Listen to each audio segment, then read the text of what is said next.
Hello, my friend. If you're a man in your 60s, 70s, or even 80s, and if self-pleasure, masturbation, is something you turn to regularly, whether out of habit, comfort, boredom, or routine, I want to talk with you today, heart to heart. This may be the first time someone said this to you with care instead of shame. Your relationship with self-stimulation is not something to be embarrassed about. It's not juvenile. It's not wrong. It's not just a private thing that doesn't affect anything else. It's a part of your nervous system, your hormonal rhythm, your emotional well-being, and, if you're not careful, your gradual decline in energy, focus, libido, and intimate connection. And no one talks to you about this, do they? You might hear cliches about too much of a good thing, or warnings from outdated sources saying you'll go blind or go bald. But I'm not here to shame you. I'm here to show you what science, medicine, and lived experience tell us about this stage of life. I'm Dr. Victoria Langford, a neurobiologist trained at Cambridge. I've spent over 20 years supporting men in their second half, men just like you, who are noticing quiet changes that no one warned them about. You're not alone in wondering, why do I feel more exhausted after release than I used to? Why are my erections weaker, even though I'm aroused? Why do I feel foggy, heavy, checked out? Why do I crave it more, even though I enjoy it less? These are not signs of weakness. They're signs of patterns that are biologically and neurologically understandable and often reversible. In today's conversation, I want to invite you into something rare and real. A chance to understand how your body is responding to solo sexual habits after 60, and how you can shift those habits so they serve your vitality, not drain it. We'll explore the 6 silent strains of unconscious stimulation. What happens to your dopamine, testosterone, and cardiovascular system?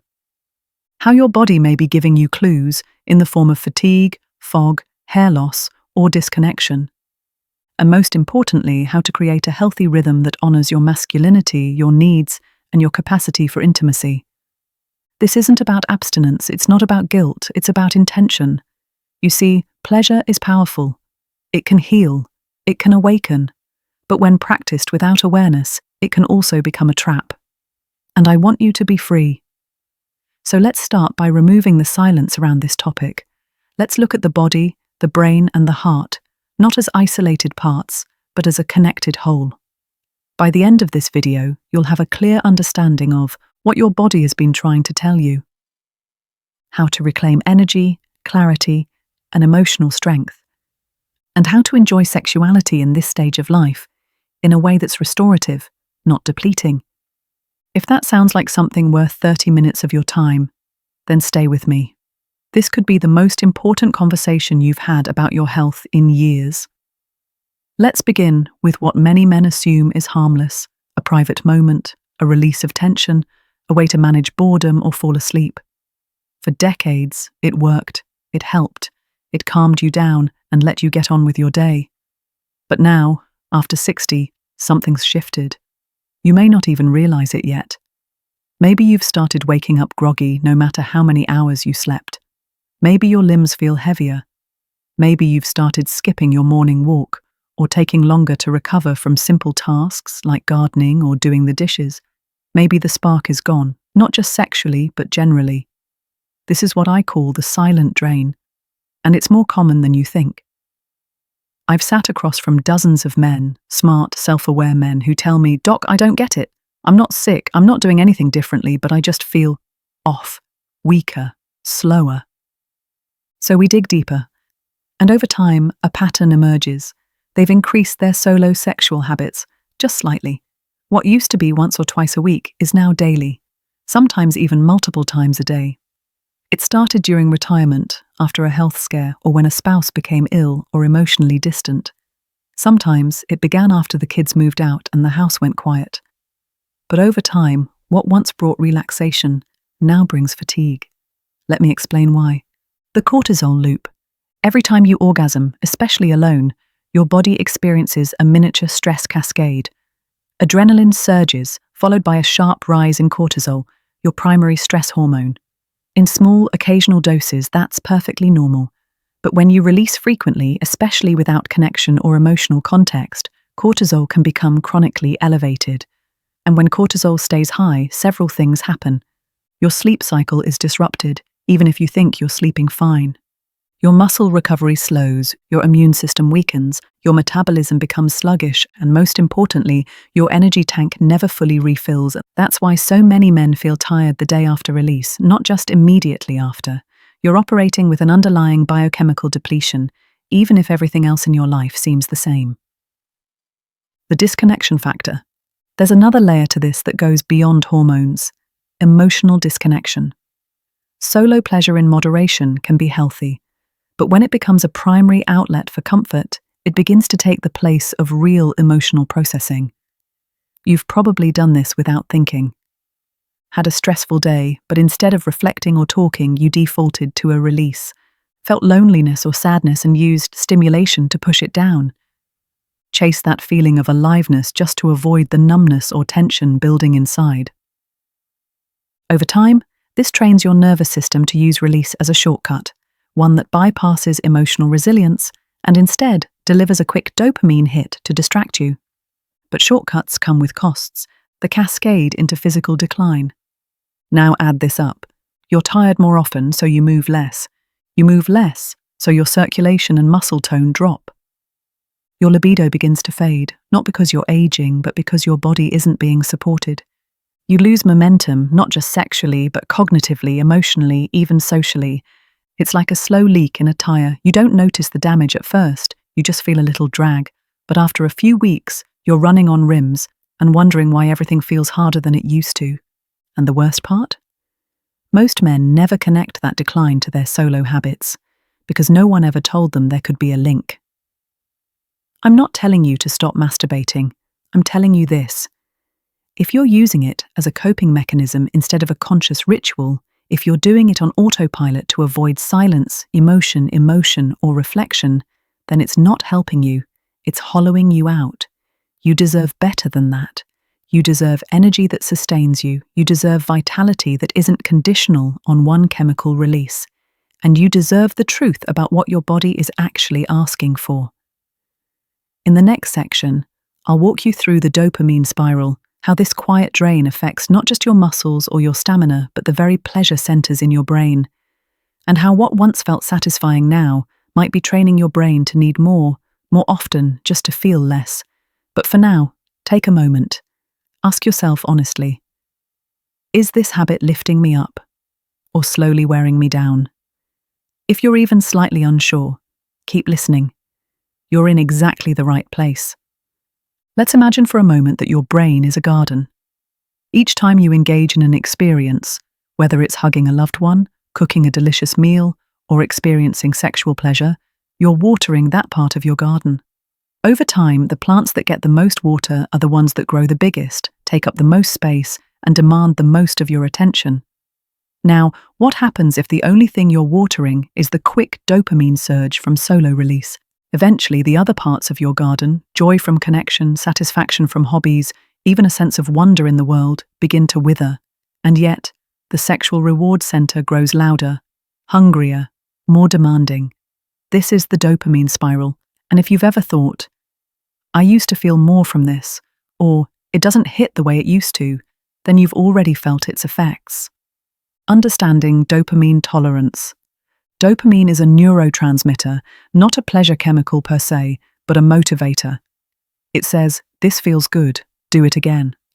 But as we age, our dopamine receptors naturally become less sensitive. That means the same activity that once brought immense satisfaction now feels muted. So what do? We try to compensate, we intensify the stimulus, we repeat the activity more often. We chase that original spark with increasing urgency. It's exactly what happens with addictive behaviors, and no, I'm not accusing you of addiction, but the mechanism is the same. The more frequently you spike dopamine through solo pleasure, the more desensitized your brain becomes to it. And not just to sexual pleasure, but to joy in general. When life feels flat, one of the first signs of this spiral is that everything else begins to feel a little flat. You stop feeling excited about the book on your nightstand. You procrastinate on the hobby you used to love. Phone calls from family feel more like chores than connection. Food tastes dull. Music feels distant. Even the weather seems to pass without your notice. It's not depression, not always. It's not burnout, not exactly. It's reward erosion. Your brain's struggling to experience pleasure from the ordinary things that used to light you up. And this is the paradox. You're chasing pleasure more than ever, but feeling it less than ever. The compulsive loop. Meet Andy, 72, widowed, devoted father, former civil engineer. His retirement plan was simple: woodworking, gardening, and travel. But after his wife passed, things changed. He found himself retreating into more solitary routines. The shop stayed dusty, the garden overgrown. And solo pleasure became the only consistent spark in his week. At first, it was once or twice, then daily, then multiple times a day. Gerald told me, I kept thinking it would make me feel better, but afterward I just felt emptier. That's because the anticipation of pleasure and the reality of it begin to split.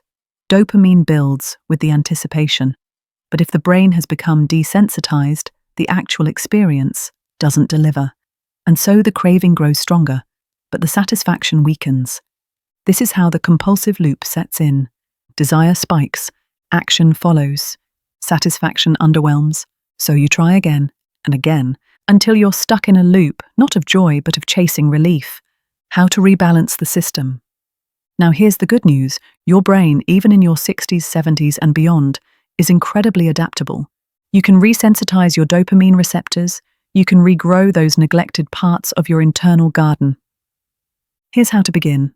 Pause to reset. Start by spacing out your solo sessions. If you're used to daily release, aim for every other day, then stretch it further. Even a 5 to 7 day gap can allow your dopamine system to reset. Engage in natural dopamine builders. Not all dopamine hits are equal. Movement, especially a brisk walk in nature, raises dopamine in a gentler, longer-lasting way. So does listening to music you loved when you were young, or laughing, deep belly laughter, or solving a puzzle. Reward novelty. The aging brain thrives on newness. Try a new walking path, a new recipe, a new book genre. Novelty reactivates dormant reward circuits and reminds your mind there's more than one path to feeling alive. Reduce digital overload. This might sound unrelated, but it's not. Constant scrolling, news, social media, even YouTube shorts, conditions your brain to expect constant novelty. That's a fast track to dopamine burnout. Give your mind time to get bored. That's where curiosity and true reward begin to resurface, reclaiming joy beyond the bedroom. I want you to remember something, and remember it deeply. Your capacity for joy has not expired. Your ability to feel wonder, connection, and satisfaction is still within you. You are not numb, you are depleted, and depletion is reversible. The more you gently rebalance your pleasure systems, the more vivid life will feel again. Because what you're really craving isn't orgasm, it's aliveness. And there are dozens of ways to reclaim that, starting today. Next, we'll explore something that often goes hand in hand with dopamine spirals: emotional rigidity and loneliness, and how the cycle of self-pleasure can subtly replace real connection, often without us even noticing. There's something most men over 60 aren't told. Loneliness doesn't always feel like sadness. Sometimes it feels like routine. It can look like a perfectly structured day, meals on time, chores done, medication taken, yet something vital is missing, and that missing piece doesn't scream. It whispers, quietly, persistently, a subtle sense that life has narrowed, that connection has thinned, that something important used to be here, but no longer is. This is the disconnection trap, and for many men, especially after retirement or the loss of a partner, masturbation quietly slips into that vacant space, not out of lust, but out of habit, out of boredom, out of the ache for comfort, any comfort. The hidden role of emotion in self-pleasure. Let's be honest. Most men aren't taught how to feel, let alone process emotions. Especially men born in the 1940s, 50s, or 60s, you were told to be strong, stable, stoic. You learned how to fix problems, not how to sit with grief. You learned how to take action, not how to soften into vulnerability. You learned how to cope quietly. So, what happens when emotional stress builds? When retirement strips you of identity, when adult children grow distant, when the house feels quiet and no one's touched your hand in weeks? For many, the body becomes the only place they still feel alive, and masturbation becomes a kind of emotional placeholder, not necessarily for pleasure, but for relief, from solace to substitute. Let's meet Harold, age 69, a retired postal worker, lived alone for the past 8 years. He told me something I'll never forget. It's not the orgasm I want, it's the feeling of someone being there, even if it's only me. That hit me like a stone, because what Harold was naming wasn't lust, it was longing. A longing for closeness, for warmth, for acknowledgement, for presence. And when there's no one to talk to, no hand to hold, and no consistent human connection, masturbation starts to feel like the only door still open. But here's the thing, that door only leads back to the same room. And with time, that room becomes smaller and smaller, until real connection feels distant, uncomfortable, even frightening. The cycle of emotional rigidity. Emotional rigidity doesn't mean you don't care. It means your ability to flex between emotions has narrowed, and that's dangerous. When masturbation becomes the main outlet for emotional regulation, several subtle things start to happen. You avoid discomfort instead of working through it. You isolate further to protect the routine. You feel less connected to others even when you're with them. You develop irritation or anxiety when the routine is disrupted, and eventually you begin to fear emotional exposure altogether. This isn't weakness. This is how the nervous system adapts when it doesn't feel safe to be vulnerable. But the cost is steep, because while your body may still be responding, your heart, your relational center, is quietly withdrawing from the world. Physical closeness versus emotional closeness. Here's a truth we rarely say out loud. Physical stimulation can never fully replace emotional intimacy. The comfort of skin to skin, the soft familiarity of being known, the dignity of shared breath. These things nourish the nervous system in a way solo pleasure never can. Even casual touch, like a handshake, a pat on the shoulder, or a friendly hug, releases oxytocin, the bonding hormone. It reduces cortisol, lowers blood pressure, elevates mood, and most importantly, it reminds the body that it is not alone. When you go weeks or months without that kind of touch, the body adapts, but it doesn't thrive. It becomes more reactive to stress, more prone to anxiety, and more reliant on narrow forms of relief. Breaking the pattern, reintroducing connection. Let's be practical now. Because vulnerability doesn't have to mean crying on a therapist's couch. Sometimes it begins with simple acts of re-engagement. Try one of these this week. Join a local men's group or walking club. Even quiet companionship reduces emotional rigidity. Write a handwritten letter to a friend or relative. The act of reflection opens emotional circuits that may feel closed. Volunteer 1 hour a week. It's not about the cause, it's about mattering again. Make eye contact with your barista or cashier. Even a few seconds of eye contact triggers bonding responses in the brain. These small moments of relational presence begin to recondition the brain away from private compulsions and back toward healthy connection. And no, you don't have to give up self-pleasure entirely. That's never been the point. But when it's your only intimacy, your only stress relief, and your only connection to your body, it becomes a poor substitute for what you truly need. What you truly deserve. You deserve to be touched, with care, to be seen, with respect, to be held, not just physically, but emotionally. That doesn't disappear at 60, or 70, or 80. In fact, your need for connection grows deeper as time goes on. So if solo pleasure has become your default, I invite you to widen the circle. Let tenderness back in, slowly, gently, without shame. Even if you start with a dog on your lap, even if it's a neighbor's handshake, even if it's just a few honest words spoken aloud to someone you trust, your nervous system is listening, and it remembers how to soften, how to feel again, how to reconnect. In our next section, we'll turn to one of the most overlooked risks, the toll that private sexual release takes on your heart health, and how even safe routines can strain the cardiovascular system without you realizing it. Let me begin this part with a truth I wish every man over 60 knew. Your heart does not distinguish between exercise and arousal. It only recognizes demand. And while we often talk about the heart in poetic terms, a broken heart, a loving heart, the reality is far more mechanical. Your heart is a precision engine, and like all engines, it has limits.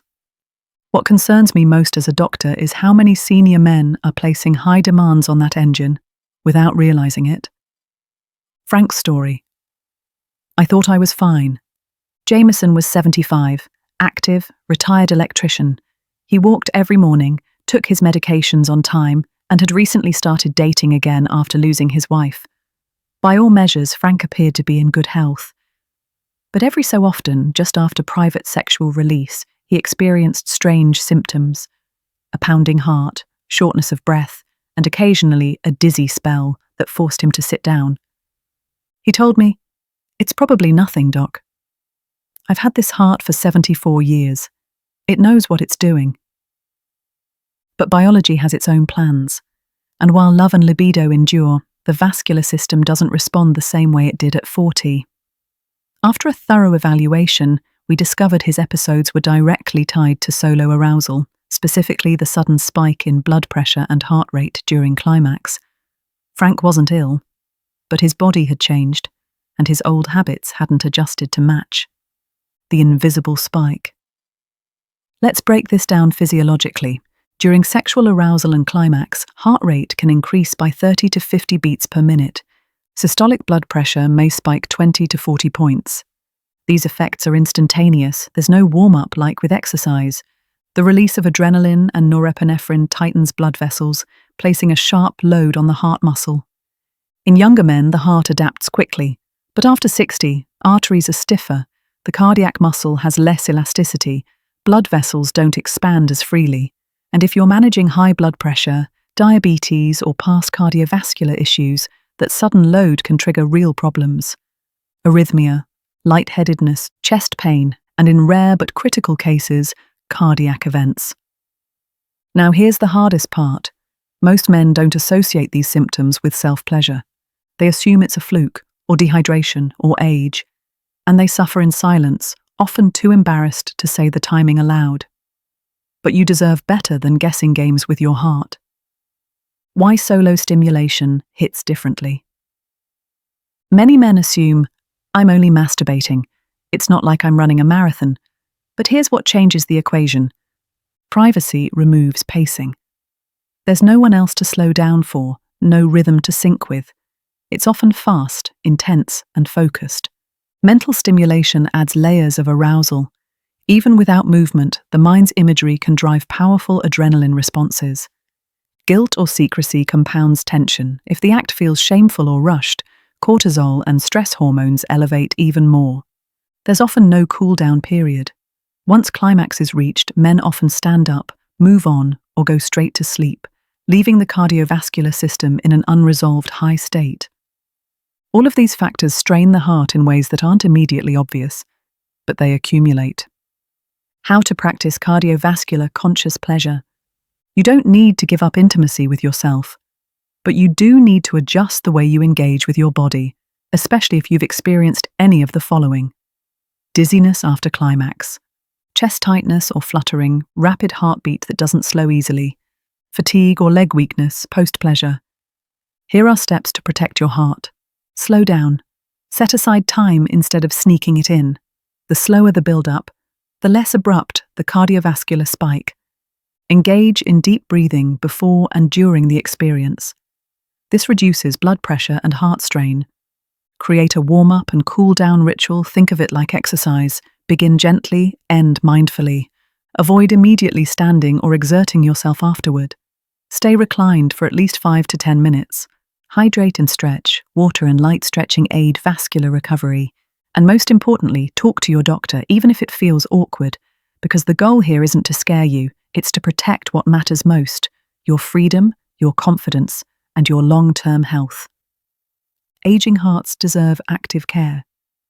Your cardiovascular system isn't fragile, it's adaptable, but it needs your cooperation. Men in their 60s, 70s, even 80s can absolutely enjoy sexual pleasure safely. I see it every week in my clinic, but it starts with awareness. Your body is talking to you. Are you listening? Pain, palpitations, fatigue, these aren't random. They're signals, not punishments, not shame, just information. And if you honor those signals, your heart will thank you. In our next section, we're going to move from physiology to psychology, from the blood to the brain fog.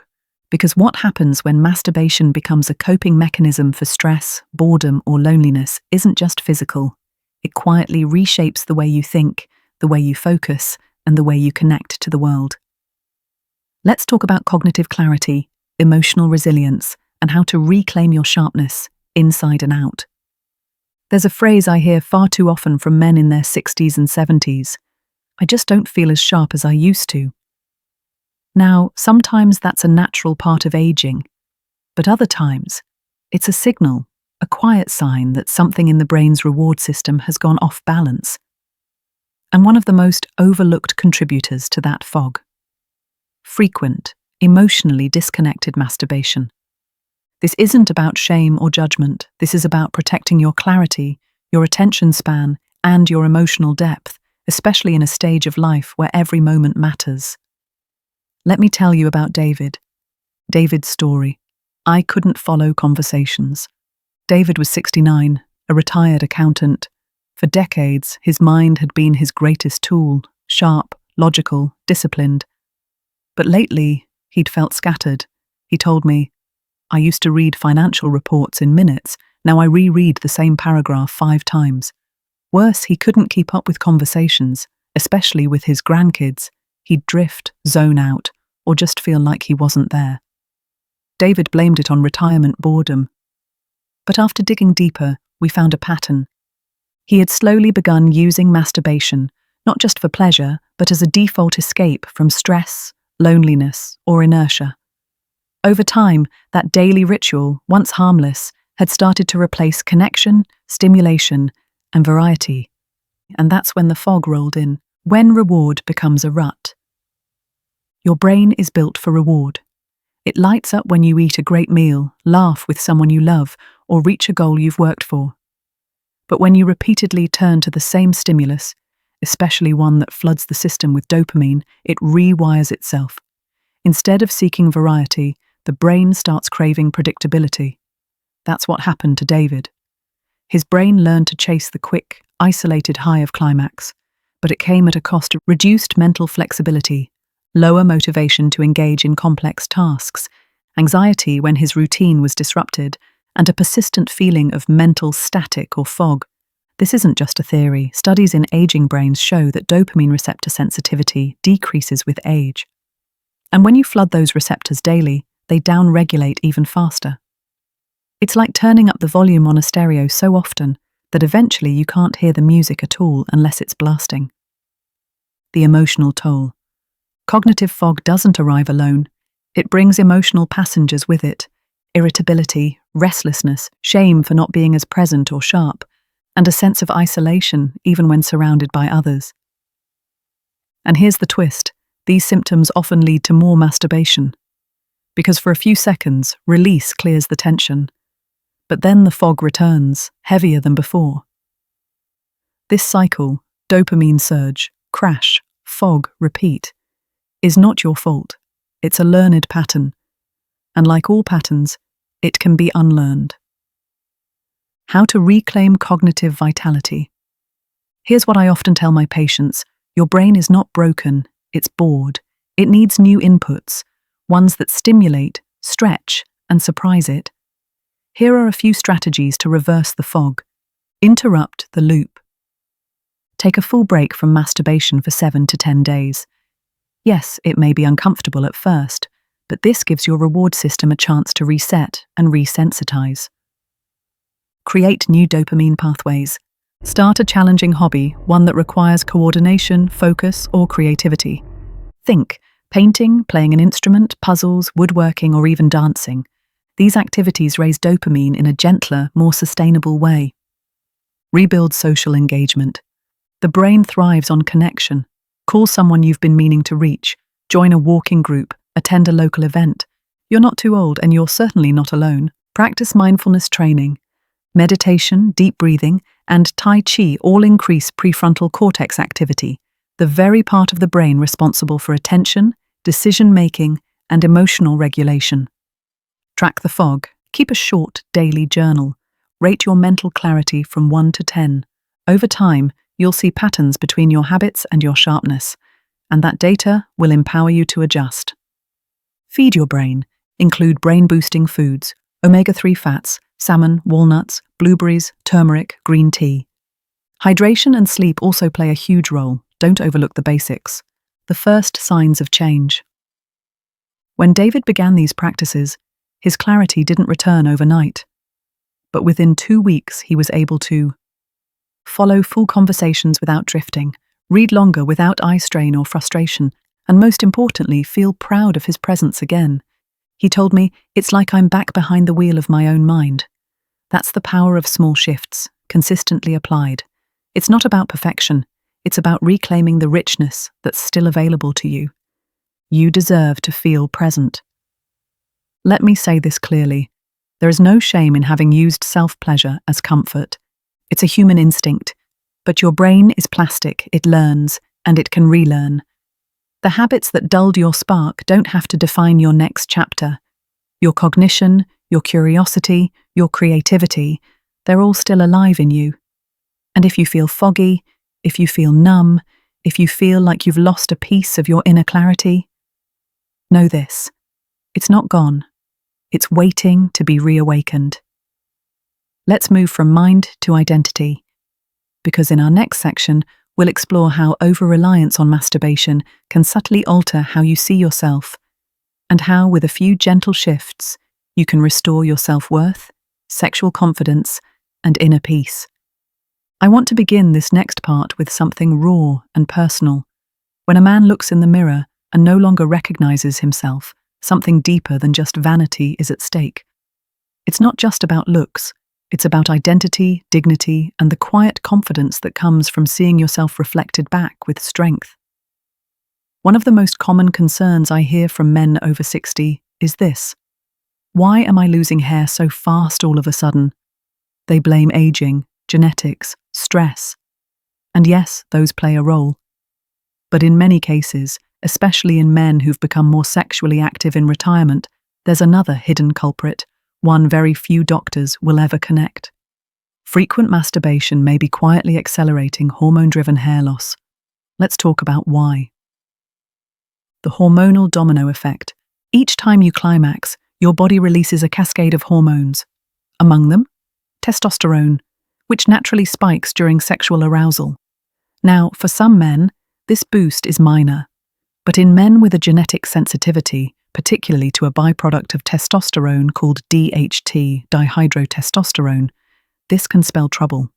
DHT binds to receptors in the scalp and begins to shrink hair follicles. The hair thins, the strands become fragile, and over time, growth slows to a stop. This is known as androgenic alopecia, and it's very common. But when DHT levels spike too often, say with daily or multiple times daily sexual release, this process speeds up like a train barreling downhill. You may start to notice sudden thinning near the temples or crown, a dry, coarse texture replacing your usual soft strands, faster than expected recession of your hairline, and perhaps a quiet sense of panic each time you comb your hair. Hair loss is a clue, not a curse. I want to share the story of William, age 74. He came into my clinic frustrated, holding a Ziploc of the hair he'd lost that week. He joked about going bald gracefully, but I could see the fear behind his eyes. We sat down and reviewed his health history, stress levels, medications, and then I asked about his habits. He hesitated, then admitted, "Ever since retiring, I've been more, sexually active, solo, almost every day." It helps with the loneliness. That moment was tender and real. I told him what I'll tell you now. There's nothing wrong with staying sexually active, but if your release is too frequent, especially when driven by stress or emotional avoidance, it may throw off your hormonal equilibrium, and in sensitive men like James, that means hair loss. Rebalancing for hair and hormone health. So, what can you do if you're noticing changes? You don't need to stop masturbating altogether. But moderation matters. Here's how to begin restoring balance. First, shift to a recovery rhythm. Cut back to no more than 2 to 3 times per week. Give your body buffer days in between to stabilize hormone levels. Second, track your hair's response. Keep a short log. On days of release, note if your scalp feels more sensitive or if your hair seems thinner the next day. You may uncover patterns you never noticed. 3. Support from within. Eat a hormone-friendly diet, rich in zinc, pumpkin seeds, eggs, lentils, omega-3s, salmon, walnuts, flax, biotin, sweet potatoes, spinach, almonds. These support healthy hair follicles and regulate DHT conversion. 4. Consider medical options. Speak to your doctor about DHT blockers like finasteride. They don't reverse hair loss, but they slow the shrinkage of follicles, buying you time and confidence. And don't underestimate topicals like minoxidil, which increase scalp circulation. 5. Manage your stress load. Daily sexual release often masks chronic emotional stress. Try replacing just 1 session a week with a deep breathing practice, light cardio or yoga, social engagement, or journaling through your cravings. You'll find that the urge often passes once the emotion is processed. Redefining confidence. Let me be clear, this isn't about chasing youth or shaming age. You are allowed to care about your appearance. You are allowed to grieve changes in your hairline or your skin. And you're also allowed to protect what makes you feel good in your body. Because confidence isn't just a mindset, it's a relationship with your reflection. When James realized his hair loss was a message, not a punishment, something shifted. He no longer felt like a victim of age. He felt informed, empowered, and in control. Within 3 months, he was losing far less hair, and more importantly, he told me this. I look in the mirror now and see someone who's making smart choices. That makes me proud. You deserve to feel proud. Your hair doesn't define your worth. But if changes in your appearance are affecting your self-esteem, you have every right to address them with care, curiosity, and courage. Let's stop pretending that hair loss is just fate. And let's start recognizing it for what it is, a signal, a system out of balance, and an opportunity to adjust. In our next section, we'll explore the most personal shift of all. What happens when your brain becomes so conditioned by solo arousal that it stops responding to real intimacy, and how you can reclaim your erectile strength, sexual confidence, and partner connection without medication. Let's go there, together. There's a certain silence many men carry when it comes to their intimate struggles. They don't tell their friends, they don't always tell their doctors, and too often, they don't even tell their partners. But in my office, behind closed doors, the truth pours out.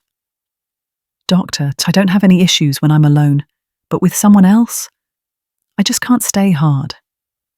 This is one of the most common patterns I see in men over 60, and it's heartbreaking. Not because something is broken, but because they blame themselves. So let me say this gently but clearly. Your performance problems during intimacy with a partner may not be physical. They may be the result of neurological patterning created by how and how often you engage in solo arousal. And the good news is, those patterns can be rewired. The arousal loop. When you stimulate yourself in the same way, with the same rhythm, position, pressure, and mental imagery over time, your brain becomes conditioned. This is called neurological entrainment. Eventually, your nervous system creates a shortcut. This is what sex feels like. This is what I need to climax. Now enter a real-world partner. Different pace, different temperature, different levels of intimacy, sound, unpredictability. Suddenly, Your arousal system doesn't recognize the stimulation. It's as if your brain doesn't know how to respond unless the old pattern is repeated. Men describe it like this: I'm attracted, but my body doesn't match the moment. It's like I'm numb when I'm not in control. I worry the moment things get intimate. And what was once a private habit of comfort becomes the source of disconnection. Meet Michael. Michael is 66. After a long marriage ended, he began dating again. And though he felt emotionally ready, physically he was confused. I'd get turned on. I'd want to connect. But the moment things got real, I'd lose it, like my body didn't trust the situation. He came to me embarrassed, saying, "Is it performance anxiety? Is my testosterone too low?" I ran his labs. Hormones? Fine. Blood flow? Decent. Stress levels? Moderate. The issue wasn't in his body, it was in his conditioning. Michael had spent the last 10 years reinforcing a solo pattern of release. Same time of day, same fantasy, same mechanics. His brain was wired for a predictable, self-directed experience, and anything outside of that, even something tender and real, left his body confused. The solo to social transition. This transition is entirely possible to make, but it requires intention. Here's how you start. 1. Create a reset window. Abstain from all sexual activity, including masturbation, for 7 to 14 days. This allows your dopamine receptors, sensory nerves, and arousal pathways to recalibrate.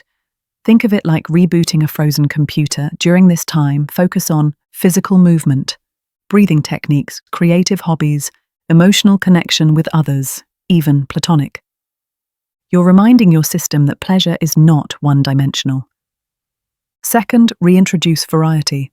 When you return to self-pleasure, intentionally vary the time of day, your environment, the rhythm, position, or even hand you use, and crucially, your focus. Instead of racing toward climax, slow down. Explore sensation without performance pressure. 3rd partner, simulated stimulation. Use techniques that simulate shared intimacy. Close your eyes and imagine emotional connection, not just fantasy. Mimic real-life tempo. Slower, responsive, less friction-based. Incorporate breathing and gentle touch across other areas of the body. This helps reconnect arousal to shared human experience, not isolated impulse. 4. Mental shift. From orgasm to presence. Instead of focusing solely on orgasm, focus on presence. Your goal becomes emotional richness, not mechanical success. Many men find they regain erections more easily when they're less outcome-focused. Rebuilding the confidence loop. Confidence doesn't just come from being hard enough. It comes from feeling present, responsive, and connected. When you're less reliant on a fixed pattern, you regain mental flexibility, sensory awareness, and the capacity to be fully in the moment with someone else. This improves not only erection quality, but intimacy itself. Over time, you may find that your erections last longer during partner touch, your arousal builds more naturally, and anxiety gives way to anticipation. Age is not the villain. One of the greatest lies we tell older men is that this is all just part of aging. Yes, hormone levels change.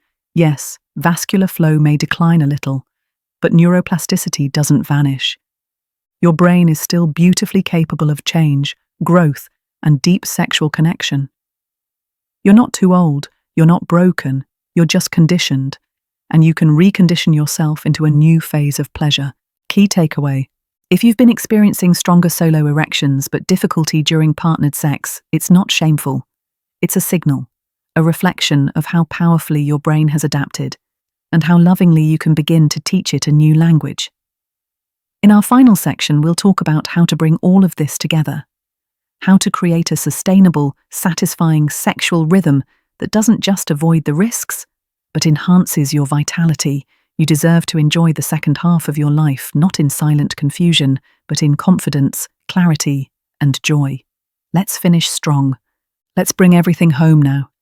You've heard about the hidden risks. You've heard the stories. You've seen how small private habits, done without awareness, can quietly affect your strength, your confidence, even your heart and mind. But this isn't about fear. It's about opportunity. Because if you're listening, it means something inside of you still believes in your capacity to grow, to evolve, to feel alive again. And that, my friend, is where true wellness begins. The power of sustainable sexual rhythm. I often tell my patients, masturbation isn't the problem, the pattern is. Whether you're 61 or 87, your nervous system still responds to repetition. So the key isn't to eliminate your sexuality, it's to integrate it more wisely. Here's how we do that. 1. Build a conscious routine. Most men fall into a rhythm of arousal out of habit, not intention. It becomes a reflex, a time killer, a distraction from boredom or stress. But if you approach self-pleasure with intention, it becomes a wellness practice. Start by asking yourself, am I doing this because I'm present or because I'm avoiding something? Do I feel energized and calm afterward, or depleted and anxious? How often do I reflect on what this habit is doing to my body, my mind, my confidence? You're not judging yourself, you're listening. From there, choose set days, maybe Monday, Thursday, and Saturday. This breaks the daily loop and gives your body time to recover. And on the off days, channel that energy into gentle movement, a creative hobby, a phone call with someone you love, a walk in the sunlight, breath work or cold showers, both of which boost dopamine and testosterone naturally. 2. Make pleasure mindful. Bring your full attention into the experience, not just your hand, but your breath, body, and emotion. Turn off the screens, dim the lights. Treat this like a sacred act of connection, not a quick escape. Notice the temperature of your skin, the pace of your breathing, the thoughts that arise. If your mind drifts toward performance or fantasy, gently return to sensation. This strengthens your parasympathetic nervous system, the part of you responsible for recovery, digestion, and calm intimacy. And over time, this also helps your body feel more during real intimacy, rather than staying numb or overstimulated. 3. Rewire reward pathways with natural stimuli. Remember dopamine. The more you depend on sexual release to spike it, the less responsive your receptors become. But you can retrain your brain. Here's what boosts dopamine and testosterone naturally. Cold showers, even just 30 seconds at the end. Deep breathing, 4 to 7 to 8 breath. Resistance training with light weights. Sunlight on your skin in the morning. Learning something new, a song, a language, a puzzle. Acts of service, volunteering boosts serotonin and dopamine. These habits give your brain a broader reward menu, so it doesn't default to only one dish. 4. Reclaim emotional intimacy. Sexual wellness is never just about sex, it's about feeling seen, heard, and close. Many older men find themselves isolated, not because no one cares, but because they stop reaching out. If your emotional intimacy cup is empty, no amount of physical release will fill it. So call a friend you haven't spoken to in a while. Write a letter to someone who meant something to you. Join a group, men's group, reading circle, walking club. If you're partnered, ask a vulnerable question. What helps you feel close to me? These small steps rebuild emotional pathways that support true, lasting sexual vitality. 5. Track, reflect, adjust. Keep a simple journal. How often you engage in sexual activity. How you feel after, drained, steady, or renewed. Energy levels the next day. Any changes in hair loss, sleep, focus, or confidence. What non-sexual activities boost your vitality. This journal becomes a mirror, not to judge yourself, but to understand yourself better. Patterns will emerge, and when you see them clearly, you regain control. Real stories, real results. Let me share something beautiful. One of my patients, Martin, 74 years old, came to me 3 months ago. He had lost interest in sex, felt embarrassed about his body, and thought the best of his romantic life was behind him. But after making just a few of the changes we've discussed, space between releases, breath work, reintroducing novel touch, calling an old friend, he sent me this message. Dr. Langford, I feel like a man again, not just sexually, but alive. I don't feel broken anymore. I feel hopeful. That's what this work is really about. It's not just firmer erections or sharper focus. It's the return of your spark, your dignity, your joy. Final thoughts. This stage of life isn't about giving up what you love. It's about loving yourself enough to do it wisely. You don't need to be ashamed of your habits. You just need to understand them and align them with your deeper health goals. Your body is still responsive. Your brain is still capable. Your heart is still eager for connection. Give yourself the gift of awareness, of curiosity, of gentleness with your own process. The way you treat your sexuality is a mirror for how you treat your vitality. So let's choose intention, let's choose balance, and let's choose a life that supports your pleasure and your power. Because you deserve both.